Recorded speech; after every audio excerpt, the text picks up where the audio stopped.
wabarakatuh.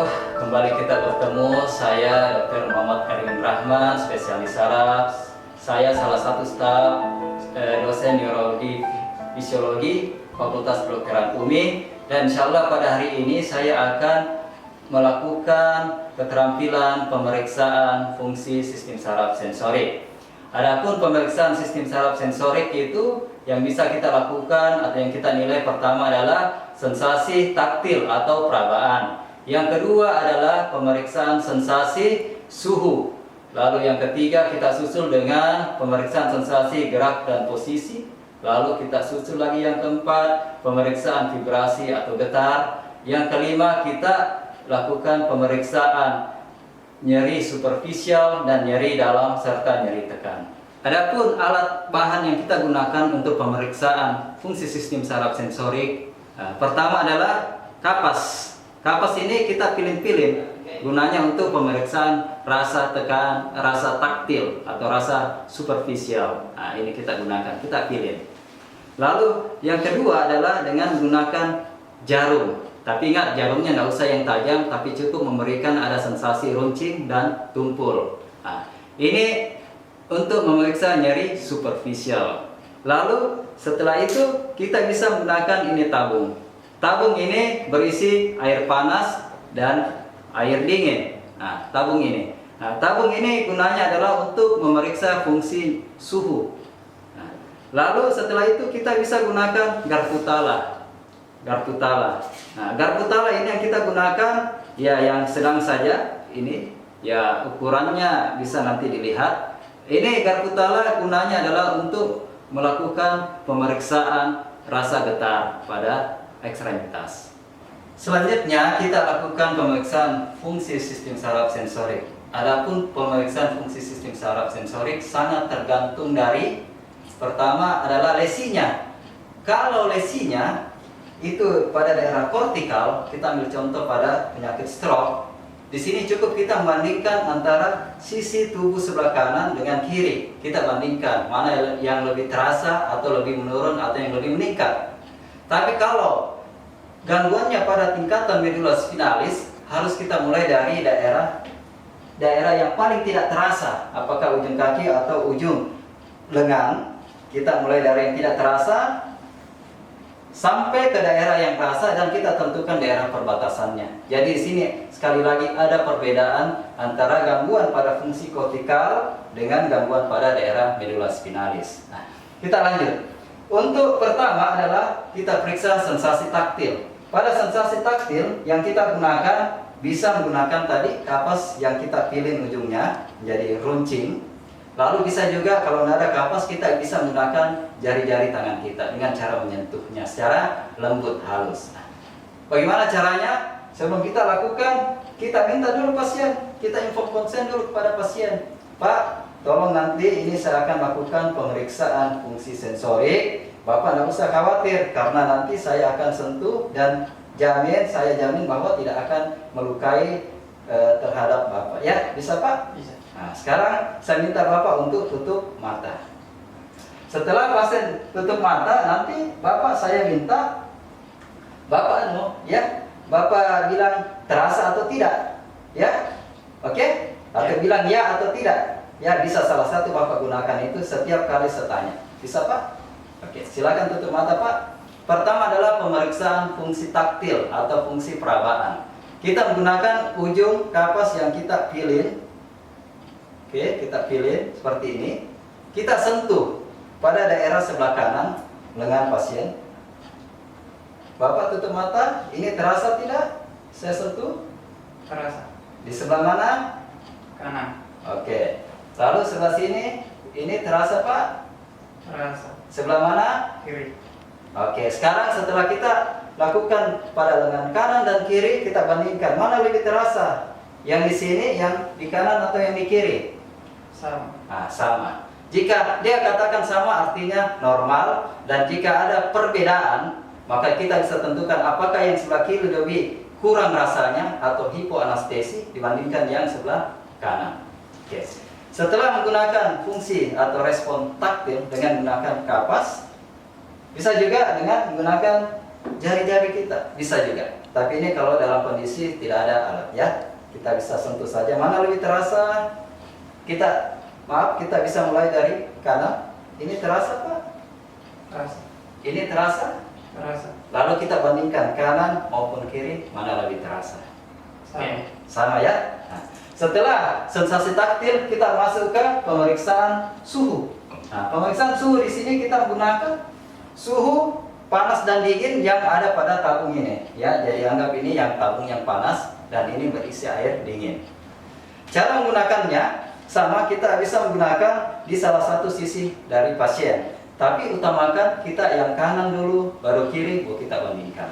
Contoh, kita tempelkan sambil kita minta tutup mata dulu Pak. Nanti kalau saya tanya jawab terasa panas atau dingin Pak ya. Jawab saja panas atau dingin Pak ya. Oke.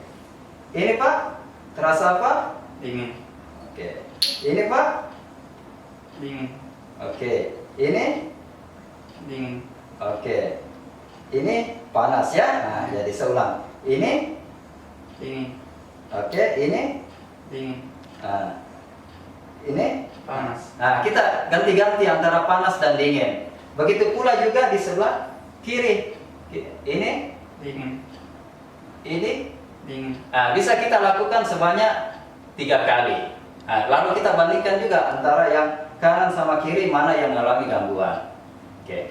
Lalu setelah pemeriksaan suhu, kita lakukan lanjut dengan pemeriksaan gerak, sensasi gerak atau posisi. Caranya bagaimana? Pertama-tama kita melakukan sama dengan yang tadi, bahwa kita perintahkan pasien untuk tutup mata. Tutup mata Pak. Setelah pasien tutup mata, baru kita nanti menanyakan ke pasien, Pak, tolong nanti Bapak, seandainya kalau Bapak saya tanya ini jari tangan Bapak ke atas atau ke bawah, Bapak jawab cukup atas atau bawah, ya. Nah, yang kita bisa periksa bisa menggunakan pada jari-jari lengan maupun jari-jari pada tungkai atau kaki. Nah, pada jari-jari lengan, ya kita tetap suruh pasien tutup mata. Ini jari-jari lengan, pokoknya tangan kanan kita periksa. Nah, kita suruh pasien ini, ya, kita fiksasi di sini, suruh dia agak melebarkan tangannya, tapi dalam kondisi yang relaksasi. Dan upayakan pada waktu kita nanti periksa, kita gerakkan tangan kanan kita, gerakkan sini ya, kita gerakkan, oke, kita fiksasi, oke, begini, oke. Nah, nanti ini tidak boleh menyentuh, ya, sebelah kanan maupun kiri dari jari yang kita periksa itu tidak boleh menyentuh jari yang kita periksa. Kenapa? Karena akan mengganggu hasil nanti. Nah, kita mulai Pak ya. Nah, ini sebelah mana? Bawah. Ini sebelah Atas. Oke, sama kita lakukan ulang satu kali. Ini sebelah Bawah. ini sebelah Atas. Oke. Begitu pula kita lakukan di lengan yang sebelah kiri. Kita upayakan ya. Nah, kita suruh dia fiksasi, relax. Kita tanya, ini sebelah Atas. ini sebelah Bawah. Oke. Sama ini sebelah Atas. ini sebelah Bawah. Oke. Nah, begitu pula juga nanti pada jari-jari pada tungkai. Nah, setelah pemeriksaan gerak dan posisi, baru kita melangkah ke pemeriksaan getar atau vibrasi. Pada pemeriksaan getar atau vibrasi, kita menggunakan garpu tala. Garpu tala yang kita bisa gunakan itu yang ukuran bisa yang paling besar 256 atau yang lebih sedang, yang lebih kecil 128. Nah, ya kita sebaiknya pakai yang lebih besar aja getarannya. Pada fungsi sensasi getar atau vibrasi kita menggunakan garpu tala, tapi garpu tala ini nanti kita tempelkan ya pada persendian-persendian yang menonjol. Ya, sambil tetap pasien menutup mata dan kita nanti menanyakan pasien terasa atau tidak. Lalu nanti kita bisa tanyakan di sebelah mana. Oke? Nah, saya mulai Pak ya. Tetap tutup matanya Bapak. Ya. Kita getarkan. Cara menggetarkan bisa kita kasih begini, ya. Saya ulang. Kita jepit saja ininya, kasih begini, lalu kita tempel. Ini terasa ada getaran tidak Pak? Terasa. Terasa sebelah mana? Atas. Oke. Ini terasa tidak? Terasa. Nah, ini ya. Jadi kita lakukan di semua persendian yang menonjol, tulang-tulang yang menonjol. Bukan hanya pada lengan, ya, tapi bisa juga kita lakukan pada tungkai, utamanya pada daerah malleolus di sini kita lakukan. Saya ulangi, bisa kita jepit begini atau kita bisa juga kita hantam, pukulkan begini. Yang penting ada getaran. Kita bisa tes di sini. Ini terasa tidak Pak? Terasa. Di sebelah mana ini? Di Daerah mana? daerah kaki. Sebelah Kanan. Oke. Nah, sama. Bisa di sebelah kiri, ya, juga di lengan. Jadi kita tetap melakukan, ingat lengan. Sekali lagi saya tes. Kita lakukan di sini. Kita tanya, lalu kita pindah ke sebelah kiri dengan hal yang sama, ya. Sambil kita nanyakan mana lebih terasa, kanan atau kiri. Begitu juga pula pada tungkai. Nah, setelah melakukan pemeriksaan fungsi getar atau vibrasi, kita melanjutkan ke pemeriksaan nyeri tekan. Nah, pada nyeri tekan ini, ya, pada nyeri tekan kita lakukan, ya, atau sebelum masuk ke nyeri tekan kita melakukan sensasi nyeri superficial. Nyeri superficial kita gunakan jarum, ya, kita gunakan jarum. Nah, pada jarum ini, ya, cara menggunakan jarum kita pakai bantalan, ya. Nah, ini caranya megang begini, bisa begini, bisa juga begini. Yang penting ini bantalan, ya, ini bantalan, jangan terlalu anu, supaya jangan ini menahan dan tidak melukai pasien. Nah, yang bisa kita tes, bisa tadi pada lokasi yang sama, pada daerah lengan, ya.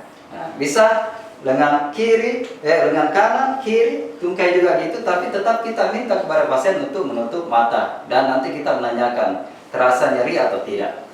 Tapi sebelum kita mencoba ke pasien, jarum ini kita tes ke diri kita, ya. Kalau sudah cukup rasanya dan tidak melukai diri kita, baru kita tes ke pasien. Caranya, ya, ya. Ini Pak, ada terasa? Terasa. Di sebelah mana? Kanan. Oke. Ini Pak, ini ada terasa? Terasa. Di sebelah mana? Kanan. Nah, lanjut tadi sebetulnya untuk taktil juga selain ujung jarum bisa kita gunakan ini bagian belakangnya. Nah, setelah untuk nyeri superficialis menggunakan jarum, kita lanjut ke langkah yang selanjutnya yaitu nyeri tekan. Nah, nyeri tekan ini kayak kita nyeri cubit. Nah, oke, nyeri tekan atau nyeri cubit. Caranya bagaimana? Kita menggunakan ujung ibu jari dan ujung jari telunjuk. Ya, kita nyeri kayak kita mencubit. Nah, kalau kita mencubit bagaimana? Kita cubit. Ini Pak, terasa nyeri? Terasa. Nah, sebelah mana? Kanan. Oke. Begitu pula juga yang sebelah kiri. Begitu pula juga kaki, sambil kita tanyakan, ya, mana yang lebih terasa, kanan atau kiri, atau mana yang kurang rasa atau tidak ada sama sekali rasa. Kalau kurang rasa tadi namanya hipoanestesi, tapi kalau kurang rasa anestesi. Atau kalau gangguan rasa, itu namanya parestesia. Nah, yang terakhir adalah nyeri tekan dalam atau nyeri tekan dalam, ya, atau nyeri dalam. Nah, kita sama, kita cubit tapi cubitannya yang lebih besar. Cubitan yang lebih besar ini kita menekan bukan di permukaan kulit, tapi kita tekan di daerah yang lebih dalam. Ini Terasa. nah, kita tekan pada daerah otot, tendon atau di daerah dekat-dekat persarapan. Bisa kita tekan begini, atau kita bisa tekan begini, atau bisa tekan begini, dan sambil menanyakan ke pasien, ya, ini lebih terasa Pak, nyeri atau tidak? Terasa. Ini Terasa. sebelah mana? Kanan. Oke, kita tanyakan nyeri atau tidak? Nyeri. Oke. Demikianlah tadi kita sudah sama-sama melihat dan melakukan pemeriksaan fungsi sistem saraf sensoris. Dan sebagai kesimpulan untuk fungsi sistem saraf sensoris yaitu kita harus bisa tentukan di mana daerah yang mengalami kurang rasa, anestesi atau hipostesi, kurang rasa, lalu hilang rasa, anestesi, atau gangguan rasa, parestesi. Nah, di situ nanti kesimpulan yang kita munculkan apakah pada sisi tubuh sebelah kanan atau kiri atau bagian segmen-segmen dari tubuh untuk gangguan di medula spinalis. Sekian, terima kasih. Assalamualaikum warahmatullahi wabarakatuh.